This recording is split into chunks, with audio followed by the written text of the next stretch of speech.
বৈষম্য বিরোধী ছাত্র আন্দোলনের দায়ের করা মামলা ও জামায়াত নেতা জাব্বার হত্যা মামলার আসামি হিসেবে সাবেক জনপ্রশাসন মন্ত্রী ও মেহেরপুর জেলা আওয়ামী লীগের সভাপতি ফরহাদ হোসেনকে আদালত দুটি মামলায় 5 দিনের রিমান্ড মঞ্জুর করেছেন।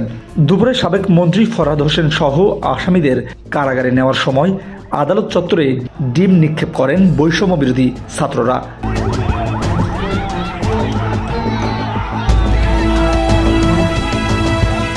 আজ সোমবার সকাল 10টার দিকে কঠোর নিরাপত্তার মধ্য দিয়ে সাবেক মন্ত্রীকে আদালতে নিয়ে আসা হয়। এ সময় একই মামলায় মন্ত্রীর ছোট ভাই সরফরাজ হোসেন মৃদুল ও বোনজামাই বাবলু বিশ্বাস আসামি হিসেবে উপস্থিত ছিলেন।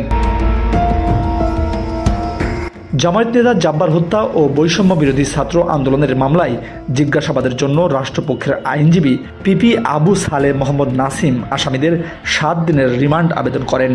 তবে বিজ্ঞ আদালতে তাদের দুটি মামলায় 5 দিন রিমান্ড মঞ্জুর করেন।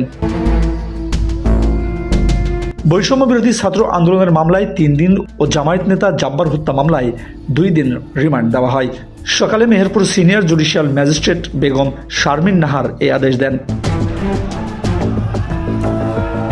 এ সময় আসামি পক্ষের আইনজীবী হিসেবে আদালতে উপস্থিত ছিলেন অ্যাডভোকেট ইব্রাহিম শাহিন, আব্দুল মতিন, আব্দুস সালাম, ইয়ারুল ইসলাম।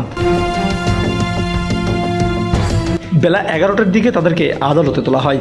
আদালতে 3টা মামলায় 1 ঘন্টা শুনানি শেষে বিচারক 2টি মামলায় 5 দিনের রিমান্ড মঞ্জুর করেন। এ সময় আদালতের কাঠগড়ায় পুরোটা সময় নীরব ছিলেন সাবেক মন্ত্রী ফরহাদ হোসেন। এর আগে মেহেরপুর জেলা কারাগার থেকে সকাল 10টার দিকে আসামি হিসেবে ফরহাদ হোসেন ও তার ছোট ভাই সরফরাজ হোসেন মৃদুল ও বোনজামাই বাবলু বিশ্বাসকে একটি প্রিজন ভ্যানে আদালত চত্বরে নেওয়া হয়। সাবেক জনপ্রশাসন মন্ত্রীর আদালতে হাজিরা থাকায় কারাগার সহ আদালত চত্বরে অতিরিক্ত পুলিশ, র্যাব ও সেনাবাহিনী মোতায়েন ছিলেন। এর আগে গত 29 তারিখ বুধবার রাতে ঢাকার কেন্দ্রীয় কারাগার থেকে প্রিজন ভ্যানে সাবেক জনপ্রশাসন মন্ত্রী ফরহাদ হোসেনকে মেহেরপুর জেলা কারাগারে আনা হয়। গত 5 আগস্ট মেহেরপুরে বৈষম্য বিরোধী ছাত্র আন্দোলনের উপর হামলার ঘটনায় রাশেদুল ইসলাম সন্ত্রাস বিরোধী আইনে একটি মামলা দায়ের করেছিলেন। এছাড়াও জামায়াত নেতা জাব্বার হত্যার অভিযোগে ফরহাদ হোসেনকে আসামি করে জাব্বারের ছেলে একটি মামলা দায়ের করেন। প্রসঙ্গত গত 5 আগস্ট আওয়ামী লীগের সরকার পতনের পর আত্মগোপন করেন ফরহাদ হোসেন।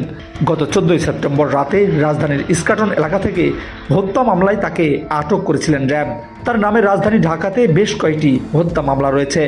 এছাড়াও মেহেরপুরে রয়েছে আরও কয়েকটি মামলা।